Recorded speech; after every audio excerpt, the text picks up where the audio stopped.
The honourable member from South Surrey, White Rock. After 8 years of this NDP-Liberal government and 2 years of their housing accelerator, photo ops are up exponentially, but investment in housing construction is down 14%.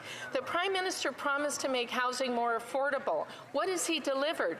Nothing but photos of suits in boots. Canada has the lowest number of housing units per capita in the G7. This Prime Minister is not worth the cost. When will he put aside his photo op obsession and focus on roofs overheads and keys indoors? The Honourable Minister for Housing, Infrastructure and Communities.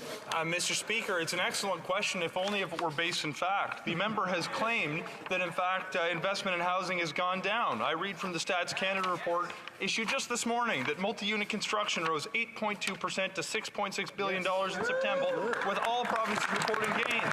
Mr. Speaker, residential builds up 7.3% to $12.9 billion. With respect to the Housing Accelerator Fund, we have deals with Kitchener, Calgary, Kelowna, cities across the country, totaling over the next 10 years more than 175,000 more homes. They promised to cut it.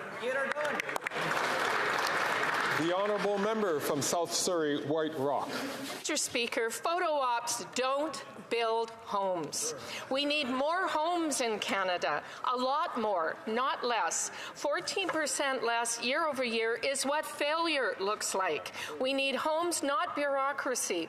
Since this housing minister took over, investment in housing construction is still plummeting, down 14% year over year. Yeah. After 8 years, rent and down payments have doubled and mortgages are up 150%. Yeah. When will this Prime Minister stop the photo ops, let builders build, so Canadians can move into homes they can afford? Yeah. The Honourable Minister for Housing, Infrastructure and Communities. Mr. Speaker, I hate to delight in such a moment where the honourable member in good faith tries to pose a question but just doesn't have the facts. She has claimed that investment has plummeted literally on the day that Stats Canada has indicated it's increased by 7.3%. Mr. Speaker, when it comes to the strategy we're going to use to build more homes, we're going to change the math to make it work for builders by reducing taxes. They plan to raise it. We want to change the way that cities build homes by putting money on the table. They plan to cut it. We will make the investments necessary. We will engage with the sector and other levels of government to get more homes built, whatever it takes. The honourable member from Northumberland, Peterborough South. Thank you, Mr. Speaker. After 8 years, this NDP-Liberal government, millions of Canadians can never afford to buy a home. Millions of Canadians can't afford to keep their home. According to a recent Scotiabank report,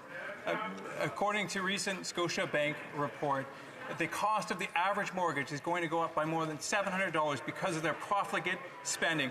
When will these Liberals stop blaming everyone else and finally take responsibility for the housing crisis they caused? Yeah. The Honourable Minister for Housing, Infrastructure and Communities. Mr. Speaker, if the honourable member wants to do something to help with the housing crisis right now, he can talk to his leader and tell him to stop blocking the cut to the GST that's going to unlock hundreds of thousands of homes across this country. Mr. Speaker, we are cutting taxes for home building. They plan to raise them. We are putting money on the table to get more cities to change the way that they build homes. They want to cut it. And Mr. Speaker, if his concern is around spending driving inflation, I would ask him to imagine a world where we decided not to support households, not to support businesses through the pandemic. We would be dealing with millions of Canadians who would have lost their home years ago. We are going to make the investments to build millions in the years ahead. Hear, hear.